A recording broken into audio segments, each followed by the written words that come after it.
काय कारवाई केली सर? सिंगल यूज प्लास्टिकवर महापालिका क्षेत्रामध्ये स्वच्छता विभागामार्फत कारवाई सुरू आहे आणि आज त्याचा भाग म्हणून जवळपास 5,000 किलो 5 टन जवळपास प्लास्टिक जे आहे ते जप्त करण्यात आलेलं आहे आणि विविध गोडाऊनवर आम्ही या ठिकाणी छापे टाकलेले आहेत। येत्या काळामध्ये सुद्धा ही कारवाई अधिक तीव्र करणार आहोत। तरी पुन्हा एकदा मी शहरवासियांना व आस्थापनाधारकांना आवाहन करतो की आपण जे बॅन आहे सिंगल यूज प्लास्टिक ते कृपया आपण वापरू नयेत। कुठं कुठं लाईट टाकले जातात?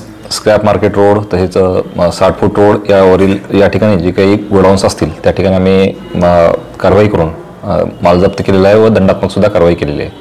सर, आपण जो माल पकडतो त्या मालाची पुढील प्रक्रिया काय असते पकडलेला? निश्चितच जो काही माल आम्ही पकडलेला आहे तो आम्ही कचरा डेपो प्रोसेसिंग प्लांट या ठिकाणी नेऊन त्याचं पुढील जे काही नियमानुसार आहे त्यावर प्रक्रिया करण्यात येते आणि हे सर्व आम्ही इन कॅमेरा करत असतो।